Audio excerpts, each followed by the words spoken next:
Osama bin Laden दुनिया के सबसे खतरनाक आतंकवादी संगठनों में से एक अलकायदा का सरगना था, जिसने अमेरिका जैसी महाशक्ति को चुनौती देने की कोशिश की थी। लेकिन उसकी इस कोशिश का परिणाम ये हुआ कि जिस देश में ये रहता था वहां इसके पूरे संगठन पर खतरे के बादल बरसने लगे।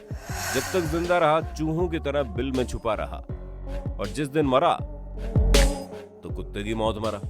लेकिन अमेरिका की जो एजेंसियां और अमेरिकी फौज सालों साल तक ओसामा बिन लादेन का पीछा करते रही, लेकिन ओसामा बिन लादेन की किसी को भी एक झलक भी देखने को नहीं मिली।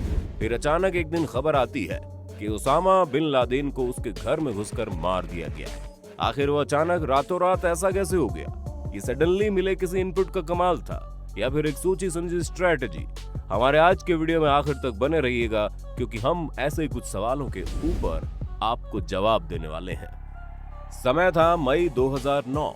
अमेरिका के सिचुएशन रूम में सीक्रेट बैठक चल रही थी, जिसमें अमेरिकी राष्ट्रपति बराक ओबामा के साथ सिक्योरिटी से जुड़े महत्वपूर्ण लोग मौजूद थे। ये मीटिंग जैसे ही खत्म हुई, राष्ट्रपति बराक ओबामा, व्हाइट हाउस के chief of staff Rahm Emanuel, उप राष्ट्रीय सुरक्षा सलाहकार टॉम टोनिनल, CIA के चीफ लियोन पेनेटा के साथ व्हाइट हाउस के ओवल हाउस में चले गए और दरवाजा बंद करके उनसे सीक्रेट बातचीत शुरू की।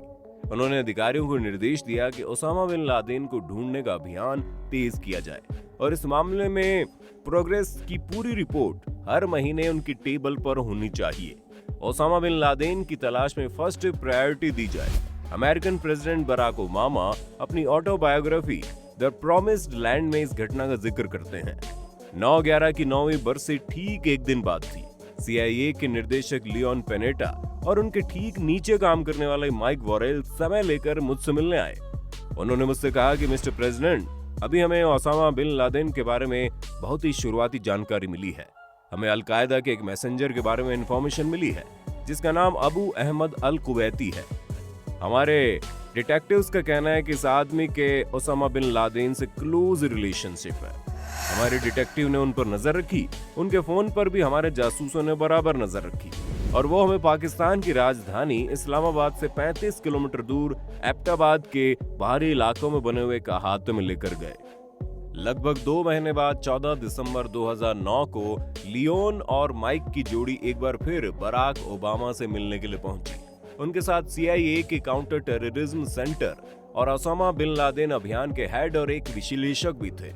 उन्होंने पाकिस्तान के उस जगह के बारे में तमाम जानकारी मिस्टर प्रेसिडेंट को दी जहां ओसामा बिन लादेन के होने की इंफॉर्मेशन थी।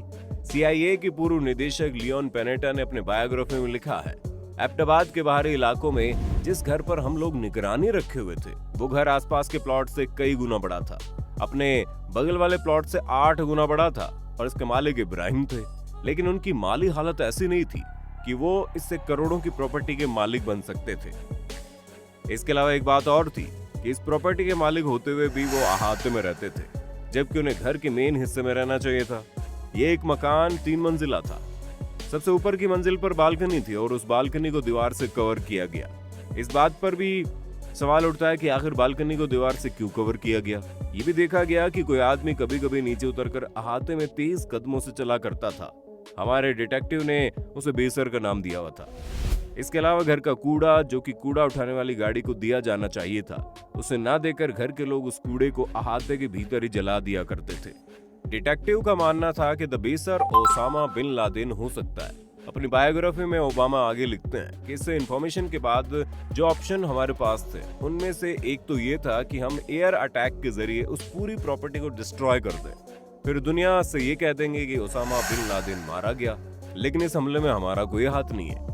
इससे एक बेनिफिट ये भी था कि पाकिस्तान की सरजमी पर किसी भी अमेरिकी के मारे जाने की संभावना नहीं थी, लेकिन इससे एक समस्या ये थी कि यदि एयर स्ट्राइक के जरिए इस प्रॉपर्टी को हमने डिस्ट्रॉय किया। Khazana launches Jayanagar's largest jewelry showroom. For attractive inaugural offers, visit Khazana today. नई गाड़ी लेने का इरादा? इंश्योरेंस पे 45,000 तक बचाना? Download the Echo app now and get a code today. तो भी ये प्रूफ नहीं हो पाएगा कि वहां ओसामा बिन लादेन मौजूद था। अलकायदा ने ओसामा के मारे जाने का खंडन कर दिया, तो फिर अमेरिकी ये साबित नहीं कर पाएंगे ओसामा बिन लादेन मारा गया। और ये भी संभव है कि उस एयर स्ट्राइक में आसपास के निर्दोष लोग भी मारे जाएं। जॉइंट चीफ ऑफ स्टाफ के वाइस प्रेसिडेंट हास कासड्राइव ने मिस्टर प्रेसिडेंट से कहा कि वो किसी भी ऐसे मिशन को परमिशन नहीं दे सकते जिसमें 30 से 40 लोग मारे जाएं। बट जो हमारा टारगेट है उसके मारे जाने की पॉसिबिलिटी 100% ना हो। इसके बाद एक दूसरा ऑप्शन ये था कि कुछ चुनिंदा ट्रेन्ड मिलिट्री सैनिक उस प्रॉपर्टी में हेलीकॉप्टर के जरिए अंदर जाएं, वहां मौजूद ओसामा बिन लादेन पर इतनी तेजी से हमला करके वापस आ जाएं कि पाकिस्तान की मिलिट्री और पुलिस को रिटेलिएट करने का टाइम ही न मिले। इसके बाद सेकंड ऑप्शन पर काम किया जाने लगा। सैटेलाइट फोटोग्राफ्स के जरिए एबटाबाद की उस प्रॉपर्टी का 3 डायमेंशनल फिगर तैयार किया गया। जब इस अटैक की पूरी प्लानिंग हो गई तो वाइस एडमिरल मैक ग्रीवेन ने इस अटैक के बारे में मिस्टर प्रेसिडेंट को ब्रीफ किया।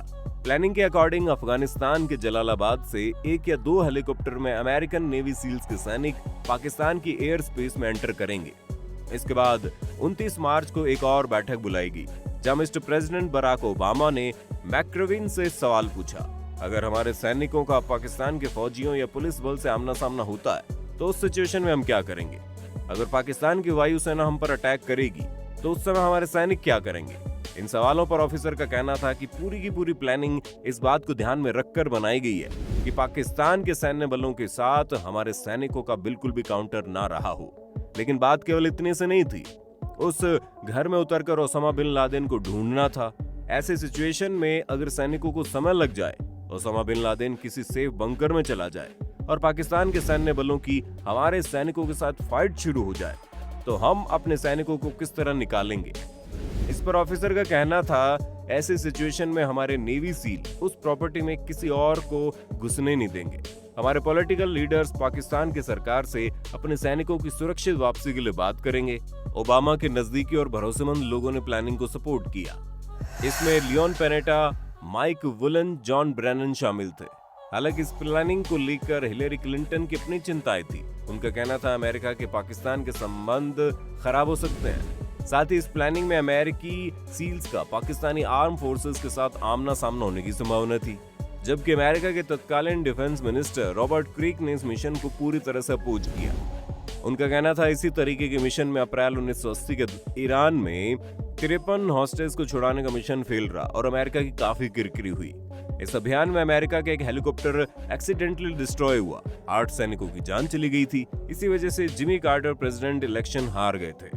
इसके बाद 28 अप्रैल की रात बराक ओबामा अपनी दोनों बेटियों को अपने रूम में सुलाने के बाद ट्रीटी रूम में गए और बास्केटबॉल का मैच देखने लगे। इसके नेक्स्ट डे यानी 29 अप्रैल को बराक ओबामा को शाम को मियामी में एक स्पीच देनी थी। इससे पहले अल्बामा में तूसालूसा में तूफान से हुई बर्बादी का इंस्पेक्शन करना था, लेकिन इसके बीच उन्हें अपनी वाइफ मिशेल ओबामा और दोनों बेटियों को स्पेस शटल एंडेवर लॉन्चिंग को दिखाने भी ले जाना था। जाने से पहले बराक ओबामा ने अपने कुछ साथियों को ईमेल किया और उनसे डिप्लोमेटिक वेलकम रूम में आकर मिलने के लिए कहा। Dennis McDonough, Tom Donilon, Bill Daley, John Brennan mister president का वेलकम रूम में इंतजार कर रहे थे। दूसरी तरफ साउथ लान में मरीन 1 हेलीकॉप्टर उड़ान की तैयारी कर रहा था। उनके वाइफ और दोनों बेटियां शाशा और मालिया मस्ती करती हुई हेलीकॉप्टर की तरफ बढ़ रही थी। डिप्लोमेटिक रूम में फाइनली बराक ओबामा ने इस एबटाबाद मिशन के लिए अपनी परमिशन दे दी थी। 2 मई 2011 अमेरिका में सुबह हो रही थी और पाकिस्तान में रात गहरी होती जा रही थी। बराक ओबामा व्हाइट हाउस के ऑपरेटर के जगाने के पहले ही जाग गए। मार्वेल निकलसन के साथ कुछ देर गोल्फ खेलने के बाद वो वापस व्हाइट हाउस आए और ओवल हाउस में बैठकर कुछ डॉक्यूमेंट्स चेक करने लगे, लेकिन कंसंट्रेट नहीं कर पा रहे थे। थोड़ी देर में ओवल हाउस में डाइनिंग रूम में पहुंचे, जहां वो मार्वेल निकलसन, रेगी लव, पीट राउस के साथ स्पेट्स खेल रहे थे। घड़ी में 2 बजने के साथ ही अफगानिस्तान के जलालाबाद हवाई अड्डे से 2 ब्लैक हॉक हेलीकॉप्टर बहादुर नेवी सील्स को लेकर पाकिस्तान के एबटाबाद की ओर उड़ चले। उनके साथ एक पाकिस्तानी ट्रांसलेटर और आर्मी डॉग कायरो भी था। ओबामा सिचुएशन रूम पहुंचे, जहां CIA के हेडक्वार्टर लैंगली से लियोन पेनेटा वीडियो कॉन्फ्रेंसिंग के जरिए कनेक्टेड थे। वो जलालाबाद से सीधे नेवी सील कमांडो से जुड़े हुए थे। दूसरे कमरे में एयर फोर्स से ब्रिगेडियर जनरल ब्रैग वेव एक मेज पर रखे कंप्यूटर से कनेक्टेड थे, जिस पर इस अभियान की लाइव फुटेज आ रही थी। प्रेसिडेंट सीधे वहां पहुंचे और इस मिशन को लाइव देखने लगे। करीब 20 मिनट तक किसी को कुछ समझ में नहीं आ रहा था कि वहां क्या हो रहा है। बराक ओबामा के बाकी साथी भी वहां आ गए थे। थोड़ी देर बाद पेनेटा और मैक्रेविन एक साथ, जहां जेरोनिमो EKIA, इसका मतलब है एनिमी किल इन फंक्शन, दुश्मन मारा गया। बराक ओबामा ने धीरे से कहा, वी गॉट हिम। लेकिन ये खुशी अभी अधूरी थी क्योंकि हेलीकॉप्टर अभी तक वहां से रवाना नहीं हुए थे। जैसे हेलीकॉप्टर वहां से रवाना हुए, लोगों की सांसें तब तक अटकी रही जब तक वो सुबह 6 बजे अफगानिस्तान के जलालाबाद में लैंड नहीं कर गए। इसके बाद मैक्रेविन ने कहा, मेरे सामने ओसामा बिन लादेन का शव पड़ा हुआ है जिसे मैंने अपने एक सैनिक के साथ मैच करके देखा है। उसकी हाइट 6 फुट 4 इंच है। ओबामा मजाकिया लहजे में बोले कि आप इतने बड़े अभियान पर गए लेकिन मेजरमेंट करने के लिए टेप भी ले जाना भूल गए। दोस्तों, हमें यकीन है वीडियो आपको पसंद आया होगा। इस पर कमेंट करके अपनी राय जरूर देना। फिर मिलेंगे नए वीडियो में, तब तक के लिए जय हिंद, जय भारत।